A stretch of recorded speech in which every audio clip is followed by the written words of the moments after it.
Hey friends, welcome back to another video. I'm Amanda, this is my husband Adam, and we are excited because it is officially Spooky season. That's right, where ghosts roam the halls and creaky old mansions come alive. Where do you live?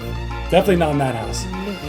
Because we're really learning today Ghost Fighting Treasure Hunters by Brian Yu and Mattel Games. Alright. Are we ready for this? Let's ghoul this! Woo! You've been ghouled.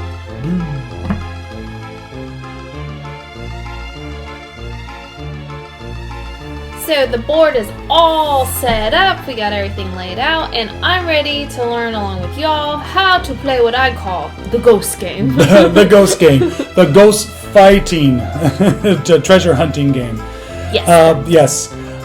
So what this game is, it is a game of a haunted house in the middle of, let's say, the countryside, and there are 4 ghost fighting treasure hunters, which ironically are adolescent kids. Yeah. Ghostbuster, yeah, essentially ghost busting. They heard that there are precious jewels within this house that they really need to have, but it's being guarded by these ghouls and ghosts that are within the houses.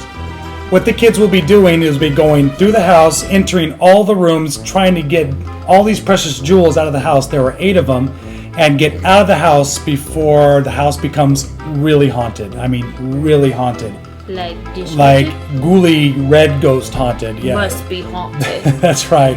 There are green ghosts and there's big red ghouly ghosts that roam the halls that we don't want to engage with all that much. So we want to get all the jewels out, which are 8, and get out of the house as quickly as we can. If we do, we win the game. I like winning, and I like jewels too. Like jewels or ghouls? No, not ghouls. Ghouls.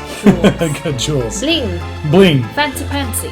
So setting up the game, you'll have the board game right in the center, and there are 4 starting ghosts that are roaming the halls at the beginning of the game.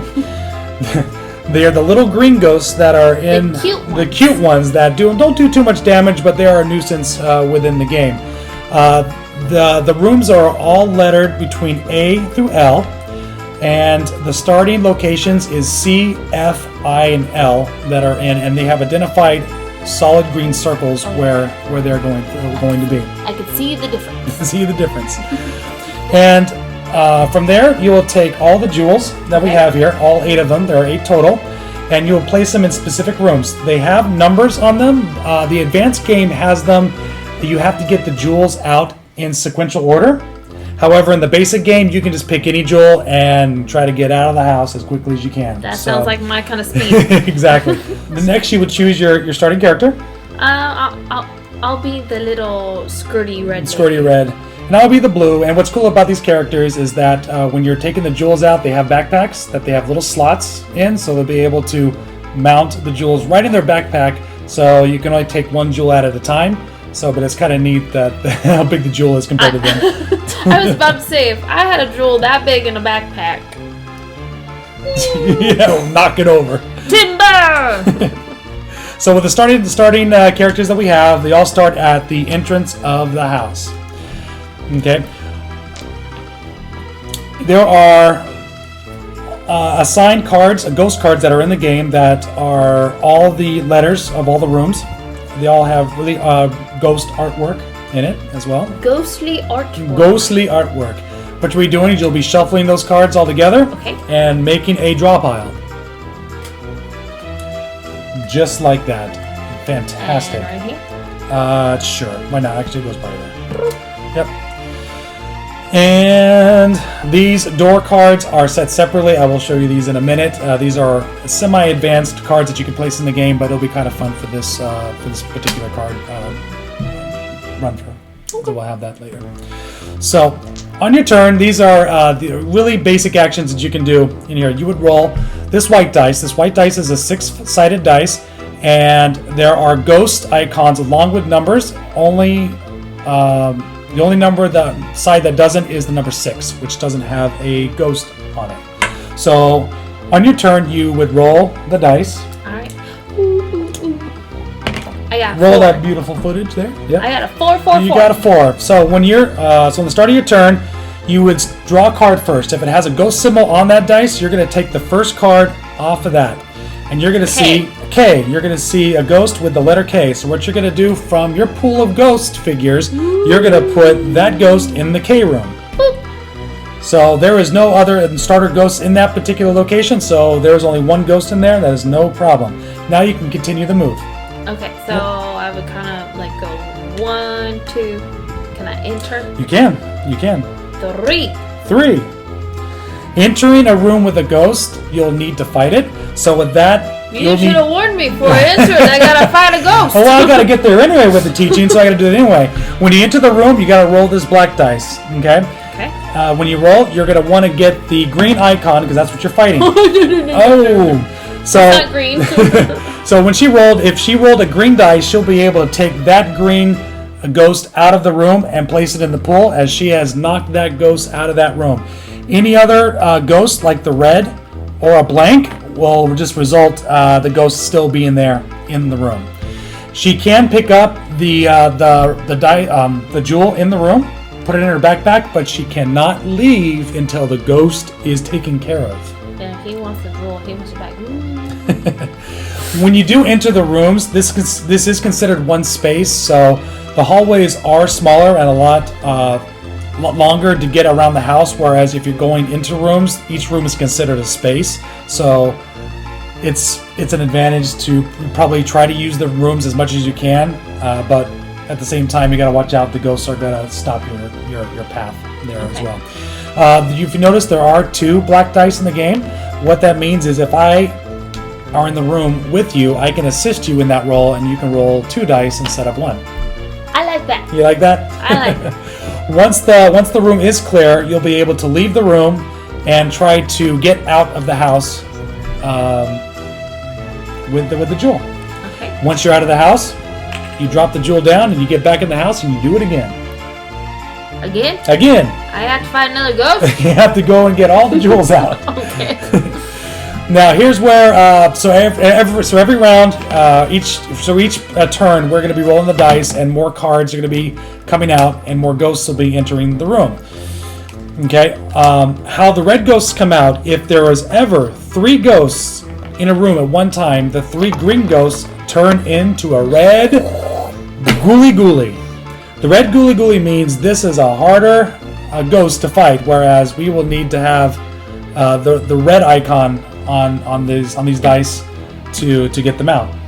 Let's see my luck. Yep, see your luck. Oh. Green ghost. There are 2 red ghoulie ghosts to the rest of them. Ghoulie ghosts are, and most of them are, other ones are green and blank. If there are ever 6 red ghosts on the board at one time, we lose the game and we don't get out with the treasure and probably get locked in the house forever. There are going to be 4 of the cards are going to be shuffled within this deck of cards of putting ghosts in. These are doors. There is blue doors and green doors. If ever a door gets drawn, it gets set off to the side.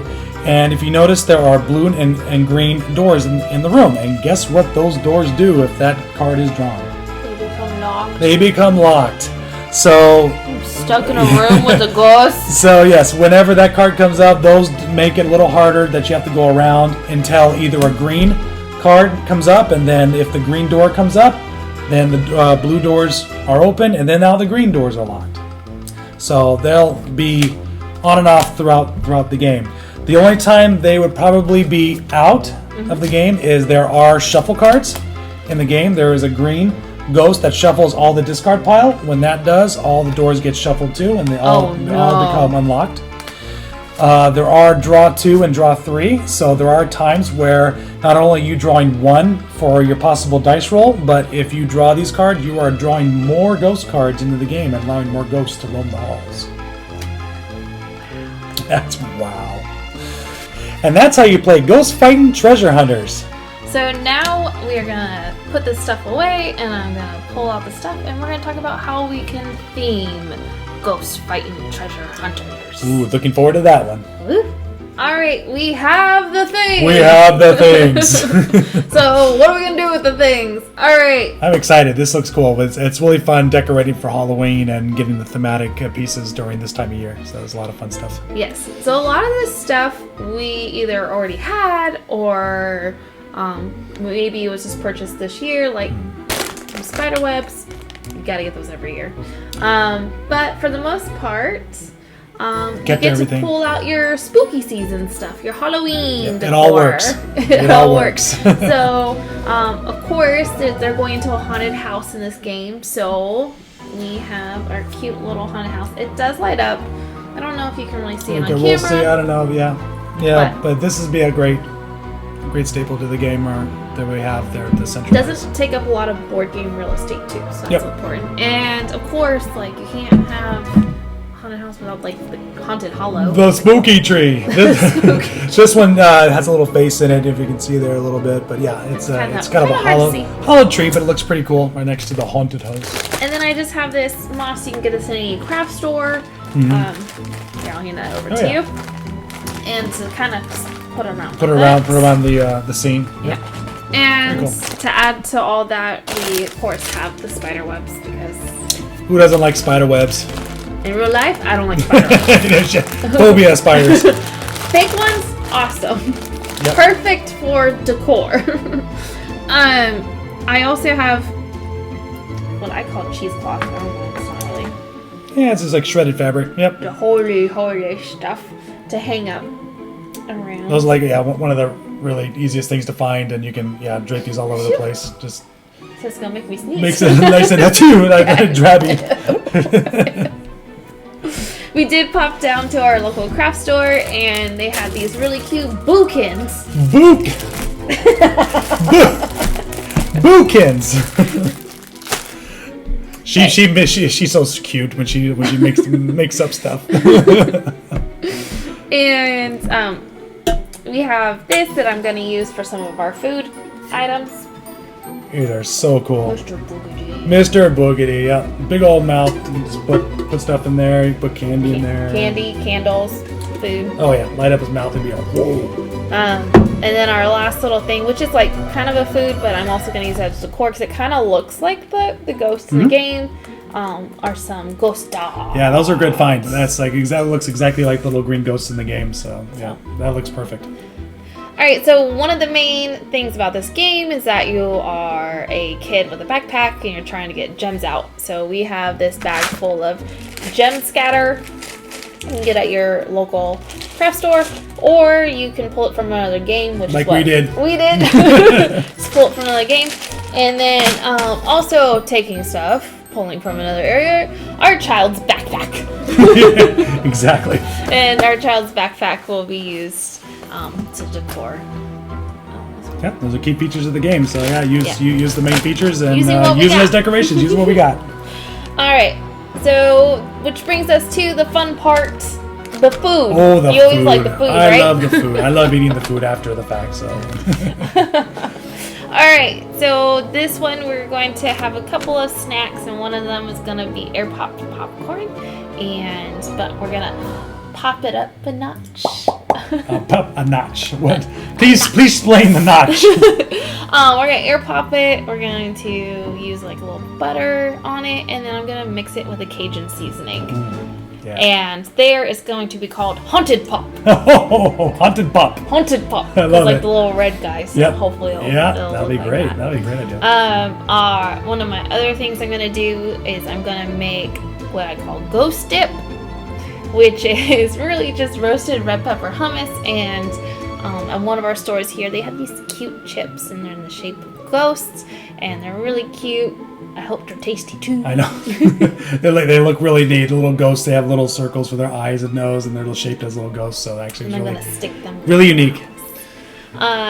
For a sweet treat, I'm going to be making some boo bark, which is candy melts and sprinkles and little candies all mixed in, and you harden it up and then you break it apart. Boo bark. Boo bark. I love it. Boo bark. Boo bark. And then for our drink, we have Freaky frappe! Freaky frappe. How freaky is it? No, I don't know. 2 ingredients. Two y'all. ingredients, okay. It's lime sherbet and lemon lime soda, and you just take it with an immersion blender and you blend it together, and there you have a frappe. That is a freaky frappe. Freaky frappe. So we have our tinitizers all set up, and now that brings us to costumes. And we have cute, like, little ghost shirts matching his her ghost Had them for a very long time. Yeah, that we wear. So you can wear any harvest, any spooky season costumes that you have. Maybe you want to dress up as a ghost. Maybe you want to be the big oogie boogie. Yes, the big oogie boogie. Maybe you want to be one of the players and you want to wear your backpack the whole time. I don't know. Maybe to reminisce those days of being in school again. Right.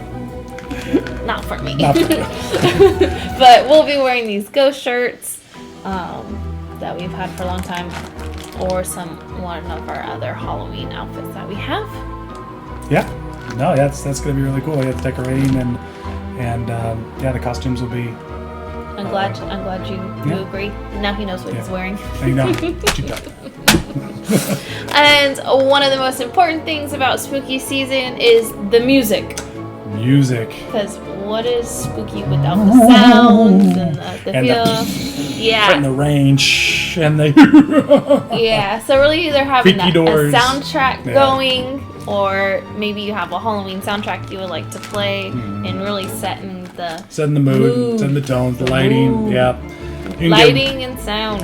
Yep, soundboards work really good with this game, so it's it should be pretty easy to find different kind of sounds and sound effects for this board game. All right, y'all. So this is a wrap up for this video, but we are gonna try something a little different this time. We're gonna do our segments into 2-part series. So for the first part of our series, it will be learning and theming. And that will be one part. And then the second part of a video series will be actually all displayed out. Putting it all together. And playing through. Yep. So you'll see all the magic when it's all put together, and hopefully to see all the excitement that we have making it all put together for everybody to enjoy. All right, y'all. Thank you for stopping by and watching. And don't forget to subscribe! We'll see you very soon.